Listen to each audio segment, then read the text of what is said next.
मैं डॉक्टर राजकुमार Riyan Sindhi YouTube channel में आप लोगों का स्वागत करता हूं। भक्ति काल के निर्गुण धारा प्रेमाश्रयी काव्य धारा के प्रमुख कवि मलिक मोहम्मद जायसी का आज हम लोग अध्ययन करते हैं। आप लोगों को बता दें कि इनका वास्तविक नाम मोहम्मद था और पैतृक जो उपाधि थी मलिक थी, और जायस नगर में रहने के कारण इनका एक और उपनाम पड़ा जायसी। तो ध्यान रखने की ज़रूरत है कि इस तरह इनका पूरा नाम हुआ मलिक मोहम्मद जायसी। तो मलिक मोहम्मद जायसी के बारे में आज हम लोग अध्ययन करते हैं। मलिक मोहम्मद जायसी का जो जन्म हुआ वह जायस नगर में हुआ, जो रायबरेली में उस समय पड़ता था।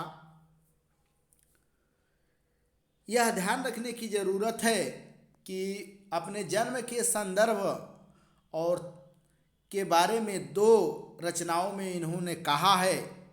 इनकी एक रचना है आखिरी कलाम, जिसमें कहते हैं कि भा अवतार मोर 9 सदी 30 बरस ऊपर कवि बदी। मतलब 900 हिजरी के आसपास इनका जन्म होता है, अर्थात 1492 में इनका जन्म होता है। दूसरी इनकी जो प्रसिद्ध रचना है पद्मावत, ध्यान रखिएगा, दूसरी जो इनकी प्रसिद्ध रचना है पद्मावत, उसमें क्या कहते हैं कि जायस नगर मोर स्थानु, जायस नगर मोर स्थानु, यानी इनका जो जन्म हुआ है जायस नगर में हुआ है। यह बात पद्मावत इनकी जो प्रसिद्ध रचना है उसमें इन्होंने कहा है। इनके पिता का नाम ध्यान रखिएगा, इनके पिता का नाम शेख ममरेज था। इनके पिता का क्या नाम था? शेख ममरेज था। और इनकी जो मृत्यु हुई वह 1542 में हुई थी। और इनका जो मृत्यु हुई इनके बारे में भी बड़ा रहस्य है। और ये खुद कहे थे कि मैं एक बहेलिया के हाथे मारा जाऊंगा, और संजोगवश दुर्भाग्य से इनकी मृत्यु हो गई और 1542 में हुई। और इनका आज भी जो कब्र है वह अमेठी में स्थित है। आगे बढ़ते हैं। रामचंद्र शुक्ल ने जायसी के 2 गुरुओं का उल्लेख किया है। ध्यान रखिएगा, भला कि मलिक मोहम्मद जायसी ने अपने रचनाओं में भी अपने गुरुओं का उल्लेख किया है, और रामचंद्र शुक्ल भी 2 गुरुओं का नाम का उल्लेख किए हैं। पहला है शेख मोहनी उर्फ महिउद्दीन, जो चित्ररेखा में इनकी बड़ी प्रसिद्ध रचना है। उसमें यह दर्शाते हैं कि मेरे गुरु शेख मोहनी उर्फ महिउद्दीन है। जबकि दूसरे गुरु की चर्चा सैयद अशरफ की चर्चा ये पद्मावत में कहते हैं।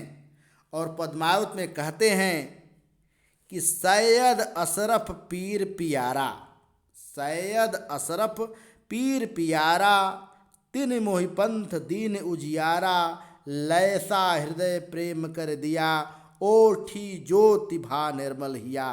तो मित्रों, ध्यान रखने की ज़रूरत है कि 2 गुरु इनके प्रसिद्ध हैं। इन दोनों गुरु का नाम याद रखने की ज़रूरत है। एक है शेख मोहिउद्दीन, दूसरा है सैयद अशरफ। सैयद अशरफ की चर्चा पद्मावत में है, शेख मोहिउद्दीन की चर्चा चित्ररेखा में है।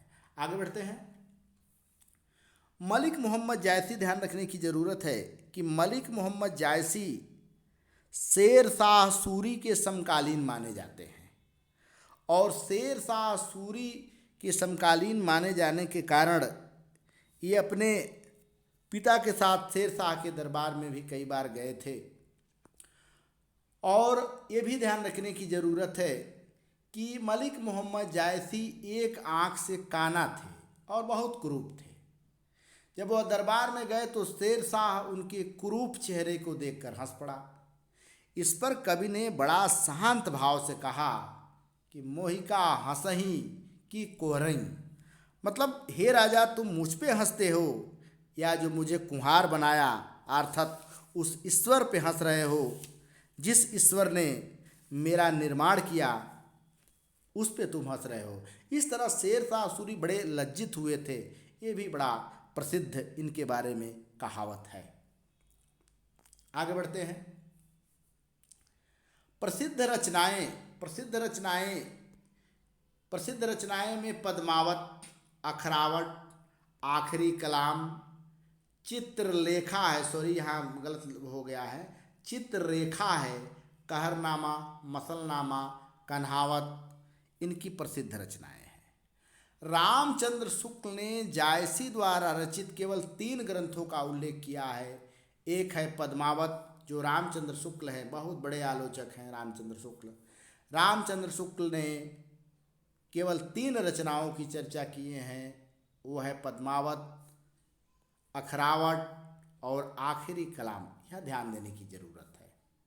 आगे बढ़ते हैं। रामचंद्र शुक्ल पद्मावत के विषय में काफ़ी कुछ लिखा है, और ये भी हमें ध्यान देने की ज़रूरत है कि जो पद्मावत की रचना हुई है, पद्मावत में इतिहास और कल्पना का अद्भुत समन्वय है। जो पद्मावत है उसमें इतिहास और कल्पना का अद्भुत समन्वय है, बहुत बढ़िया जैसे समन्वय किया गया है।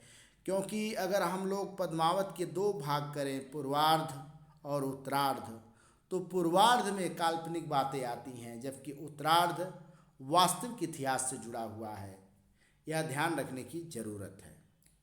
पद्मावत जो महाकाव्य है, इसकी रचना जो होती है, ध्यान रखिएगा कि इसकी जो रचना हुई, यह रचना हुई थी 1540 में। ध्यान रखने कब हुई थी, तो ये 1540 में हुई थी।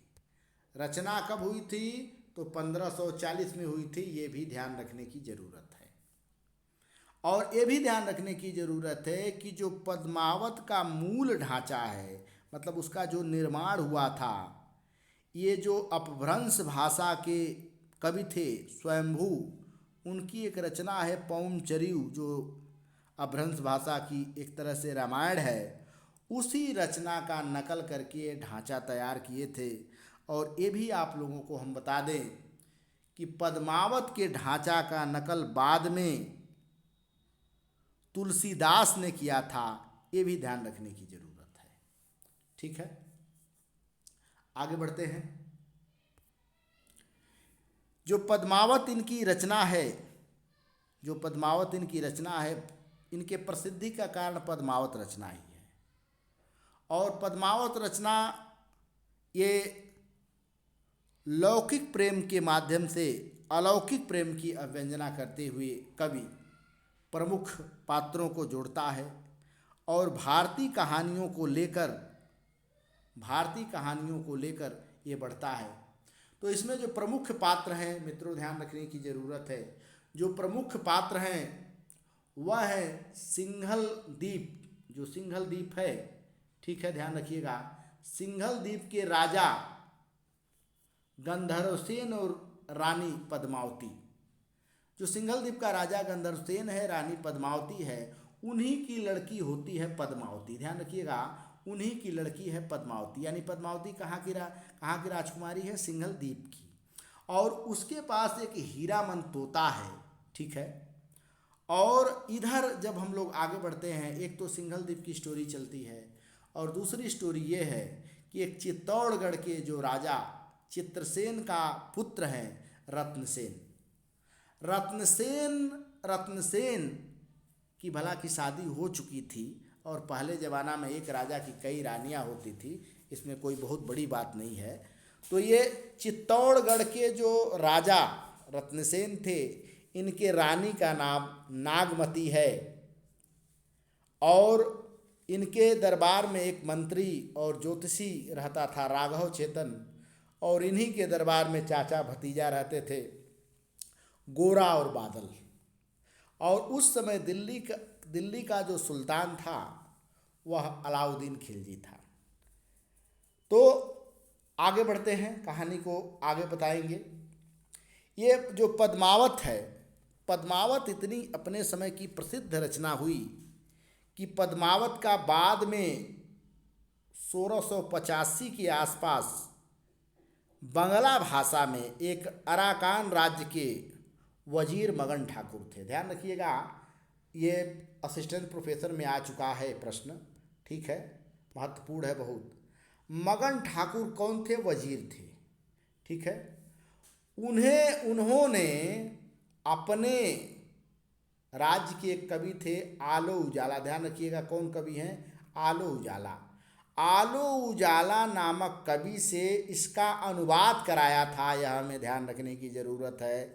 अनुवाद किसने कराया? मगन ठाकुर। और अनुवाद किसने किया? आला उजाला ने किए, यह ध्यान रखने की ज़रूरत है। आगे बढ़ते हैं। जो पद्मावत की जो रचना की गई, ध्यान रखिएगा, जिस तरह रामचरितमानस की रचना दोहा और चौपाई शैली में की गई है, उसी तरह पद्मावत की भी रचना दोहा और चौपाई शैली में की गई है। कैसे की गई है? दोहा और चौपाई शैली में की गई है, और 7 अर्धालियों के बाद एक दोहे का विधान है, ये भी ध्यान रखने की जरूरत है। आगे पढ़ते हैं। पद्मावत में जो पात्र हैं, सब पात्र एक तरह से प्रतीकात्मक हैं, और इस संदर्भ में पद्मावत की एक लाइन है कि तन चित्तौर मन राजा कीन्हा, हिय सिंगल बुद्धि पद्मनी चीन्हा, गुरु सोया जय पंथ दिखावा, बिन गुरु जगत को निर्गुण पावा, नागमती यह दुनिया धंधा, बाचा सोई न यही चित बंधा, राघव दूत सोई शैतानो, माया अलाउद्दीन सुल्तानो। तो इसको याद कर लीजिए, और आप अगर पढ़े रहेंगे तो हमेशा ध्यान रखिएगा यहाँ प्रतीक का मतलब क्या है। जो तन है वह चित्तौड़ है, जो चित्तौड़गढ़ है में यह ध्यान रखने की ज़रूरत है, वह शरीर है, ठीक है। और जो राजा रत्नसेन है वह मन का प्रतीक है। जो हिय है, जो हृदय का प्रतीक है, वह सिंघल द्वीप है। जो पद्मावती है वह बुद्धि का प्रतीक है। जो गुरु है, वह जो हीरामन तोता है, वह गुरु का प्रतीक है। नागमती दुनिया धंधा का प्रतीक है, सांसारिकता का प्रतीक है। राघव चेतन शैतान का प्रतीक है, और अलाउद्दीन खिलजी माया का प्रतीक है। यह ध्यान रखने की ज़रूरत है, कई बार पूछा है। तो चित्तौड़गढ़ क्या है? शरीर का प्रतीक है। चित्तौड़गढ़ क्या है मित्रों? ध्यान रखने की ज़रूरत है कि चित्तौड़गढ़ क्या है। तो चित्तौड़गढ़ शरीर का प्रतीक है। जो राजा है मन का प्रतीक है, सिंघलद्वीप हृदय का प्रतीक है, पद्मावती बुद्धि का प्रतीक है, नागमती सांसारिकता का प्रतीक है, हीरामन तोता गुरु का प्रतीक है, राघव चेतन शैतान का प्रतीक है, अलाउद्दीन खिलजी माया का प्रतीक है। यह ध्यान रखने की ज़रूरत है। आगे बढ़ते हैं। नागमती और सुआ का संवाद। यहाँ देखिए कहानी किस तरह बढ़ती है। जैसे सिंघल द्वीप की जो राजकुमारी है पद्मावती है, ध्यान रखिएगा। सिंघल द्वीप की राजकुमारी कौन है? पद्मावती है। और उसके योग्य कोई वर नहीं मिलता है, और उसके पास जो हीरामन तोता है, उसे उसके वर के तलाश में कह सकते हैं कि एक बार जब पद्मावती स्नान कर रही थी तो तोता अवसर पाकर वहाँ से भाग निकला, लेकिन एक बहेलिए के जाल में फंस गया, और बहेलिए ने ब्राह्मण को बेच दिया, और ब्राह्मण ने उस तोते को राजा रत्नसेन के हाथों बेच दिया। और देखिए कहानी कितना बढ़िया चलती है कि राजा रत्नसेन की जो रानी थी नागमती, नागमती एक दिन तोते से पूछती है कि तुम तो दूर दूर आए हो, बताओ मुझसे कोई सुंदर होगा। तो तोता ने कहा कि का बखान तुर बरनो रानी, वही तुरे सन रानी भरे वहाँ पानी। मतलब मैं जहाँ से आया हूँ वहाँ की दासियाँ भी तुमसे अधिक सुंदर हैं, तुम में और उनमें धरती आसमान का अंतर है। अब रानी नागमती को यह डर सताने लगा कि अगर तोता यह बात राजा से कहा तो राजा हो सकता है कि मुझे त्याग दे, और फिर तोते को मारने का आदेश देती है। लेकिन सैनिक बहुत ही होशियार हैं और सैनिक क्या करते हैं कि उस तोते को मारते नहीं हैं और छिपा कर रखते हैं। शाम को राजा रत्नसेन आते हैं और राजा रत्नसेन पूछते हैं कि तुम्हारे साथ क्या क्या हुआ, तो फिर बताता है कि आपकी रानी ने मुझसे पूछा, मैंने ऐसा कह दिया, इसलिए रानी मुझे मारने का आदेश दे दी। तो यह नागमती सुआ का संवाद बड़ा प्रसिद्ध हुआ। फिर आगे वही तोता पद्मावती के सौंदर्य का चित्रण करता है। मित्रों ध्यान दीजिएगा कि पद्मावती के सौंदर्य का चित्रण हीरामन तोता करता है। किसके सामने करता है? राजा रत्नसेन के सामने करता है। और उसी खंड को नकसिक खंड के नाम से जाना जाता है। यह ध्यान रखिएगा, उसी खंड को नकसिक खंड के नाम से जाना जाता है। और नकसिक खंड का मतलब क्या होता है? नकसिक खंड का मतलब होता है कि नख, पैर के नख से लेकर और सिख तक। लेकिन ध्यान रखिएगा, जो इसका लिखावट है इसे ऐसे होना चाहिए सिख नख, क्योंकि पद्मावती के सौंदर्य का चित्रण सबसे पहले सिख से हुआ है, यानी सिर से उसकी शुरुआत होती है और सिर से लेकर नख तक उसकी सौंदर्यता का वर्णन हीरामन तोता करता है। कौन करता है? हीरामन तोता करता है। किसके सामने करता है? राजा रत्नसेन के सामने करता है। और राजा रत्नसेन तोता के मुख से पद्मावती के सौंदर्यता को सुनते सुनते बीच में बहे मूर्छित हो जाता है। और फिर वह इतना भाव विभोर हो जाता है कि पद्मावती से विवाह करने के लिए, उसको पाने के लिए क्या करता है कि राजपाट छोड़कर वह पद्मावती को पाने के लिए सिंघल द्वीप की तरह रवाना होता है। यह ध्यान रखने की ज़रूरत है। और जब सिंघल द्वीप की तरह रवाना हो जाता है, उसके बाद आता है नागमती वियोग खंड। मित्रों ध्यान रखिएगा कि नागमती वियोग खंड, नागमती वियोग खंड इसलिए जब राजा पद्मावती को पाने के लिए सिंघल द्वीप जाता है तो इधर रानी, कौन रानी? नागमती। जो रानी नागमती है, नागमती को बहुत बेहद कष्ट होता है और बेहद कष्ट होने के कारण जो नागमती है वह अपने पति को याद करने लगती है। और याद करने के साथ साथ ध्यान दीजिएगा कि याद करने के साथ साथ जो अपनी वेदना वह हर महीने के रूप में बताती है कि किस महीने में उसको कैसा महसूस हुआ प्रिय के अभाव में।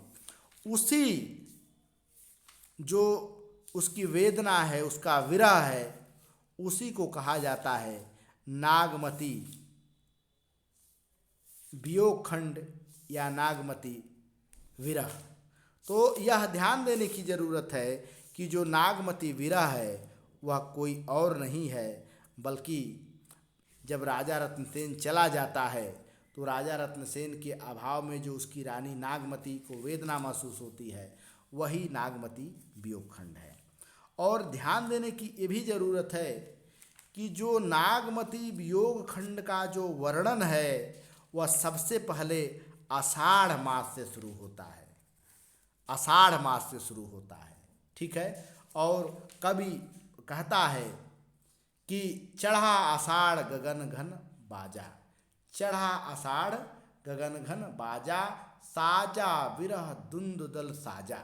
मतलब जो नागमती कहती है कि नागमती चित उर्पत हेरा, पियु जो गए पुन किनहु न फेरा, नागर काहु नारी बस परा, ते ही मोर पियु मोह से हरा। सुआ काल हुई लेगा पियो, तो सुआ नहीं काल बनकर आया था मेरे लिए। सुआ काल हुई ले गया पियू, पियू नहीं जात जात बर जीऊ, पिया नहीं गया मेरा जीवन ही चला गया। भया नारायण वादन करा, भया नारायण वामन करा। जिस तरह जो नारायण थे पौना का भेष धारण करके राज करत राजा बलि छरा, राजा बलि को छड़ लिए थे, उसी तरह यह जो है कि क्या बोलते हैं, सुगा आया था और मेरे लिए काल बनकर आया था। कहती है आगे कि करण पास लेने के छंदू, विप्र रूप धर झिलमिल इंदु, मानत भोगी गोपीचंद भोगी, ले अप्सरा जलंधर जोगी, लेगा कृष्ण गरुड़ अलोपी, कठिन बिछोह जीव किम गोपी। जिस तरह गरुड़ जी आए थे और कृष्ण को उठा ले गए, अक्रूर जी आए थे और कृष्ण को उठा ले गए। यानी कहने का अर्थ यह है कि जो बारहमासा का वर्णन है, ध्यान रखिएगा, बारहमासा के वर्णन के साथ कवि यह बताने का प्रयास कर रहा है कि किस तरह हमारे भारतीय इतिहास में कौन कौन लोग किसकी भूमिका में आए और किस तरह उन लोगों के आने के कारण विरह जैसे झेलना पड़ा। और नागमती वियोग खंड बड़ा प्रसिद्ध रहा और इनकी जो प्रिय अलंकार है, याद रखिएगा, हेतु उत्प्रेक्षा है। कौन है? हेतु उत्प्रेक्षा इनका प्रिय अलंकार है। आगे मित्र बढ़ते हैं। रामचंद्र शुक्ल नागमती जो विरह वर्णन है उसके संदर्भ में कई कथन कहे हैं। रामचंद्र शुक्ल के अनुसार वह कहते हैं कि नागमती का विरह वर्णन हिंदी साहित्य में अद्वितीय वस्तु है। नागमती का विरह वर्णन हिंदी साहित्य में अद्वितीय वस्तु है। फिर आगे कहते हैं, ध्यान रखिएगा, आगे कहते हैं कि जायसी का विरह वर्णन कहीं कहीं अतियुक्ति होने का मजाक की हद तक नहीं पहुंच पाया, उसमें गंभीर बना हुआ है।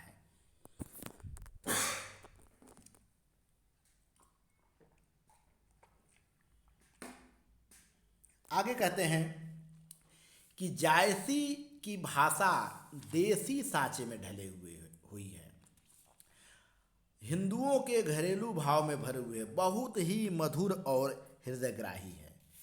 देखिए, हृदयग्राही का मतलब ये है कि जो नागमती वियोग वर्णन है ये वास्तव में एक भारतीय नारी की वेदना है कि किस तरह नारी प्रिय के अभाव में कष्ट सहती है। और ये भी ध्यान देने की ज़रूरत है कि रामचंद्र शुक्ल ने, ध्यान दीजिएगा, कि रामचंद्र शुक्ल ने पद्मावत को अन्योक्ति महाकाव्य कहा। अन्योक्ति, ध्यान रखिएगा, अन्योक्ति महाकाव्य कहा। ये भी कई बार प्रश्न पूछा जा चुका है कि रामचंद्र शुक्ल ने पद्मावत को क्या कहा है, तो अन्योक्ति महाकाव्य कहा है। आगे बढ़ते हैं।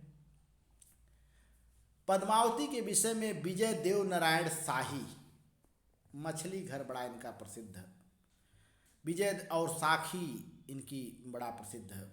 ये मत सोचिएगा कबीरदास वाली की बात कर रहे हैं। विजय नारायण शाही कहते हैं कि पद्मावत,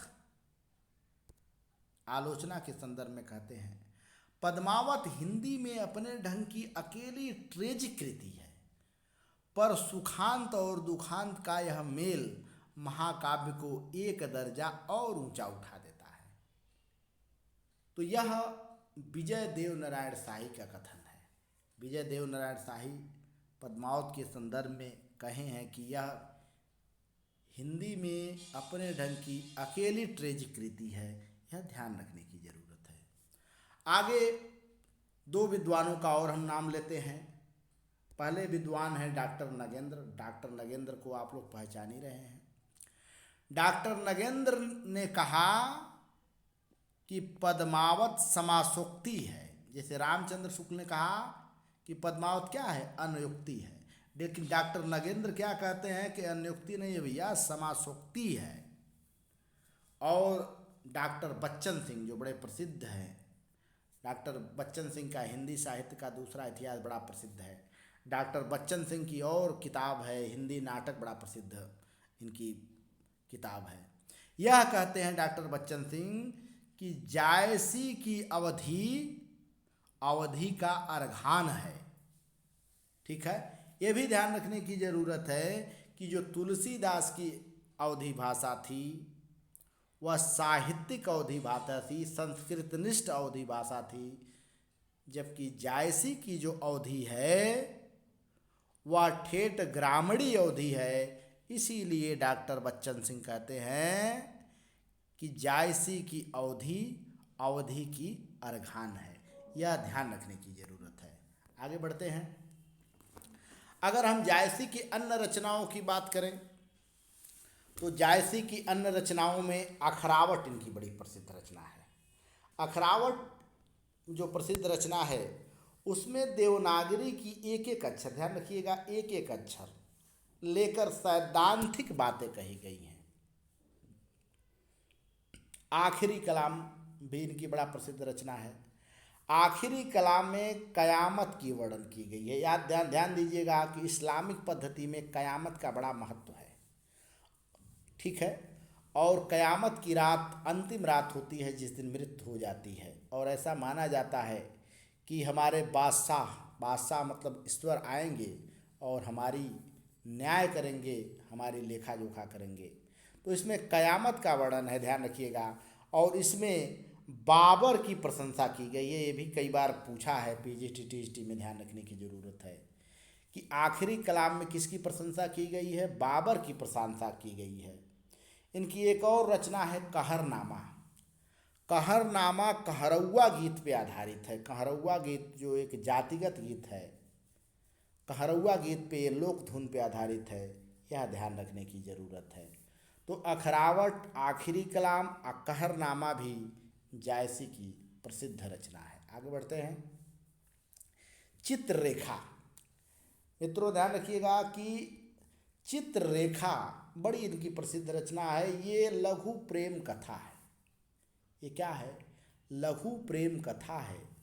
ये भी ध्यान रखने की ज़रूरत है कि चंद्रभान की पुत्री है चित्ररेखा, लेखा नहीं, सॉरी गलत हो गया है, ये चित्ररेखा है।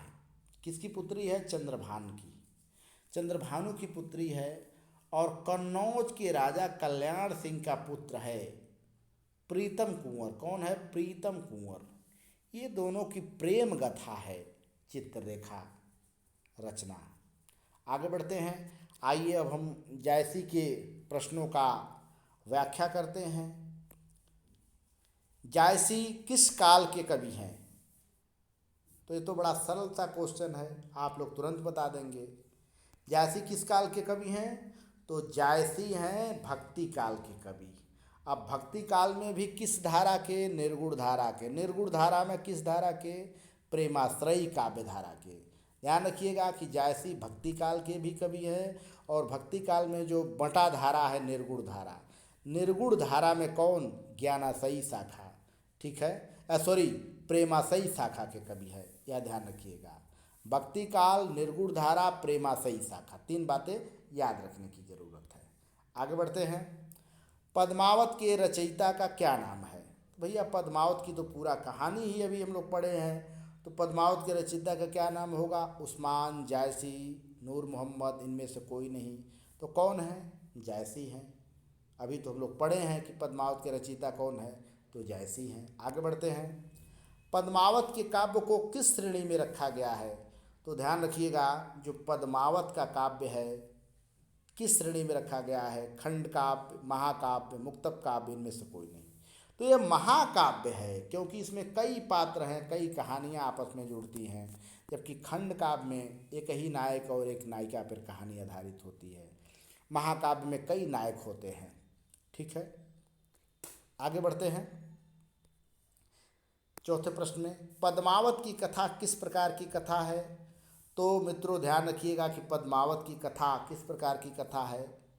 ऐतिहासिक है, पौराणिक है, काल्पनिक है, इतिहास कल्पना का मिश्रण है। तो हम क्या कह सकते हैं कि पद्मावत की जो कथा है इतिहास और कल्पना का मिश्रण है। और ये भी ध्यान रखिएगा कि जितने भी साहित्यिक रचनाएं होती हैं, साहित्यिक रचनाएं का मतलब मान लीजिए चंद्रगुप्त है, तो चंद्रगुप्त में भी इतिहास कल्पना है। बिना कल्पना का कोई साहित्य नहीं रचा जा सकता, क्योंकि अगर कोरा रचा जाएगा तो इतिहास हो जाएगा। इसलिए पद्मावत की जो कथा है इतिहास कल्पना का मिश्रण है, ध्यान रखने की जरूरत है। अगला प्रश्न देखते हैं। पद्मावत किस शैली में रचना की गई है, मतलब पद्मावत की रचना किस शैली में की गई है? छप्पय शैली, उसके बाद पद शैली, उसके बाद मसनवी शैली, इनमें से कोई नहीं। तो ध्यान रखने की ज़रूरत है कि यह जो रचना है मसनवी शैली में की गई है। किसमें शैली में की गई है? मसनवी शैली में की गई है। इनकी रचना कौन सी है? मसनवी शैली में की गई है। आगे बढ़ते हैं। पद्मावत महाकाव्य का मुख्य नायक कौन है? तो पद्मावत महाकाव्य का मुख्य नायक कौन है? राघव चेतन, अलाउद्दीन खिलजी, हीरामन तोता, रत्नसेन। तो अभी हमने इससे पहले बताया है कि जो मुख्य नायक होगा वह रत्नसेन होगा, क्योंकि यही अंतिम भोक्ता है। इसका मंत्री कौन है? तो ये राघव चेतन है, यही ज्योतिषी होता है और यही जाकर अलाउद्दीन को बताता है कि राजा रत्नसेन की पत्नी जो पद्मावती है बड़ी सुंदर है। हीरामन तोता कौन है? तो ये गुरु की भूमिका में है। किसके पास है? तो पद्मावत के पास है। किसके बीच में लड़ाई हुई थी? तो अलाउद्दीन खिलजी और राजा रत्नसेन के बीच में लड़ाई हुई थी। यह ध्यान रखने की जरूरत है। आगे बढ़ते हैं। पद्मावत में हीरामन तोता किसका प्रतीक है? मित्र का, गुरु का, राजा का, इनमें से कोई नहीं। तो हीरामन तोता इसमें गुरु का प्रतीक है। किसका प्रतीक है? गुरु का प्रतीक है। और गुरु का प्रतीक है मतलब ये कि राजा रत्नसेन जो पद्मावती से मिलाने का कार्य करता है वह तोता ही करता है।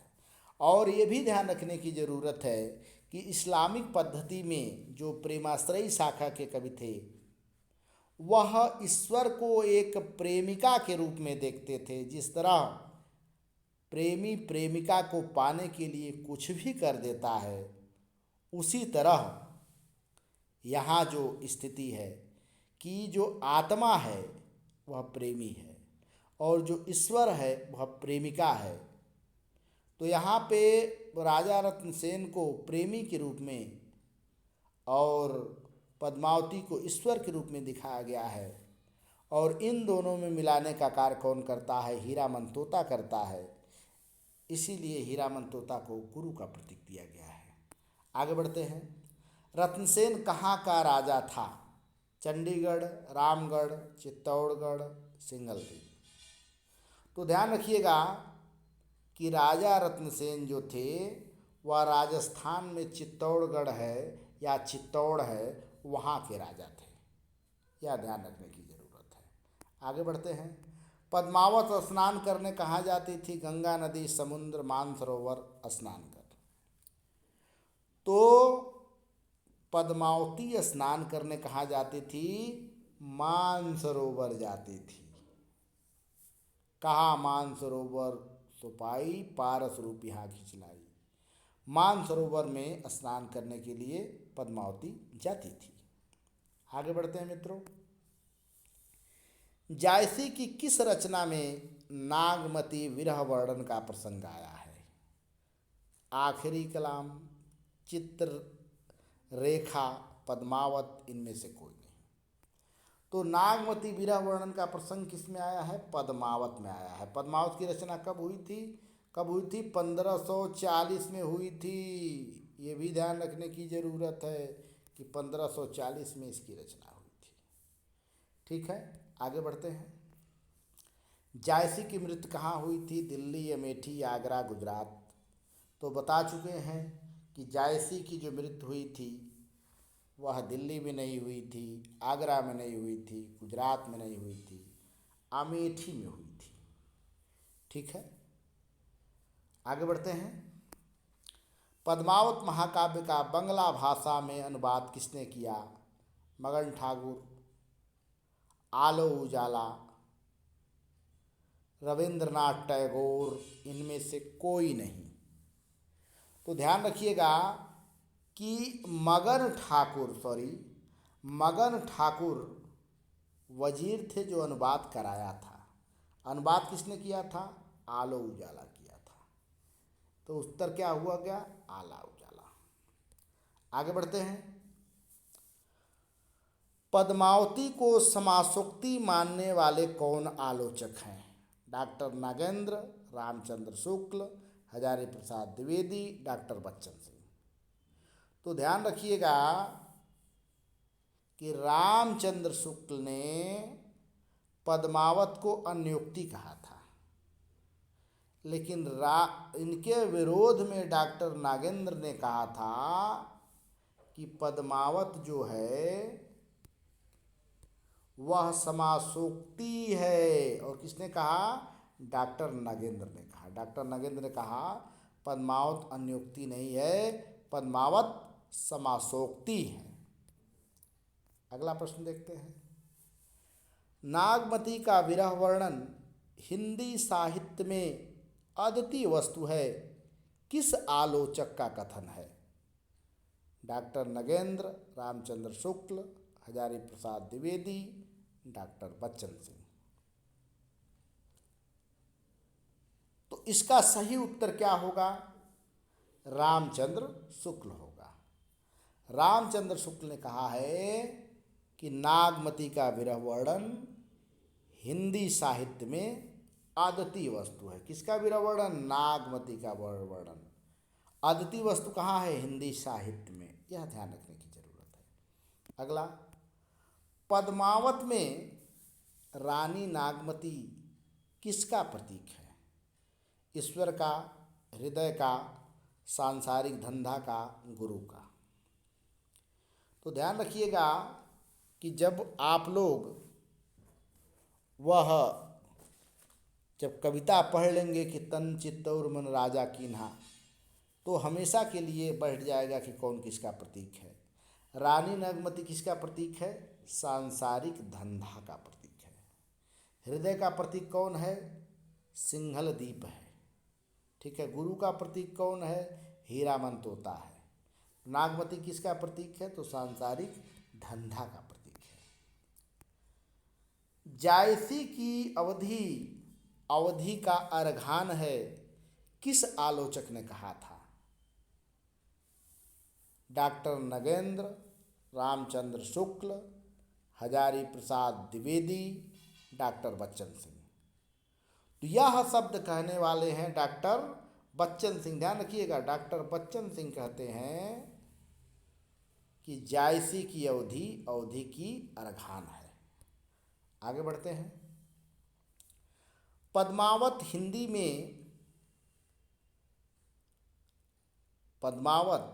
में अपने ढंग की अकेली ट्रेजिक कृति है, किस आलोचक ने कहा था? फिर एक बार सुन लीजिए कि पद्मावत हिंदी में अपने ढंग की अकेली ट्रेजिक कृति है, किस आलोचक ने कहा था? डॉक्टर नगेंद्र, रामचंद्र शुक्ल, हजारी प्रसाद द्विवेदी, डॉक्टर विजय देव नारायण शाही। तो यह बात कहे थे डॉक्टर विजय देव नारायण शाही। कौन सा उत्तर है सही? डॉक्टर विजय देव नारायण शाही। अगला बढ़ते हैं। पद्मावत महाकाव्य में पद्मावती किसका प्रतीक है? मन का, हृदय का, बुद्धि का, गुरु का? तो बता दें कि जो मन का प्रतीक है वह कौन है? राजा है। और राजा कौन है? तो राजा रत्नसेन है। हृदय का प्रतीक क्या है? तो सिंहल दीप है। कौन सा है? यह ध्यान रखिएगा कि सिंहल दीप है। ठीक है, जो हृदय का प्रतीक है। तो यहाँ सही उत्तर क्या होगा कि पद्मावती बुद्धि का प्रतीक है। गुरु का प्रतीक कौन है? तोता है। और तोता का क्या नाम है? हीरामन तोता नाम है। तो ध्यान रखने की ज़रूरत है कि पद्मावत में पद्मावती बुद्धि की प्रतीक है। यह ध्यान रखने की ज़रूरत है। फिर पूछा है कि मोहम्मद जायसी के गुरु का क्या नाम है? राम सिंह, शेख ममरेज, सैयद अशरफ, इनमें से कोई नहीं। तो ध्यान रखने की ज़रूरत है कि जो इनके आश्रयदाता थे, उनका नाम है राम सिंह। ध्यान रखिएगा, अमेठी के जो राजा थे राम सिंह थे। इनके पिता का नाम है शेख ममरेज। कौन है पिता? शेख ममरेज।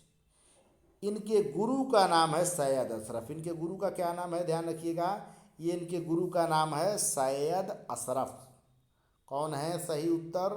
तो सैयद अशरफ इनके गुरु का नाम है, ध्यान रखने की जरूरत है। अगला प्रश्न, पद्मावत में बारहमासा वर्णन की शुरुआत किस महीने से किया गया है? कार्तिक, श्रावण, आषाढ़, जेठ। तो बता दें कि इसके विषय में कहा गया है कि चढ़ा आषाढ़ गगन घन बाजा, यानी किसकी कहाँ से शुरुआत हुई है? तो आषाढ़ महीने से बारहमासा का वर्णन की शुरुआत हुई है, ध्यान रखने की जरूरत है।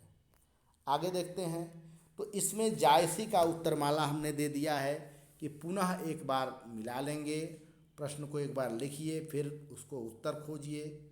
और ध्यान रखिएगा कि अधिक से अधिक आप प्रैक्टिस पेपर करिए, पेन कापी लेकर वीडियो देखिए और उसको बेकायदे नोट बनाइए, अधिक से अधिक अध्ययन करिए, तब आप लोगों की जो सफलता है अति शीघ्र मिल जाएगी। बहुत बहुत धन्यवाद, बहुत बहुत धन्यवाद।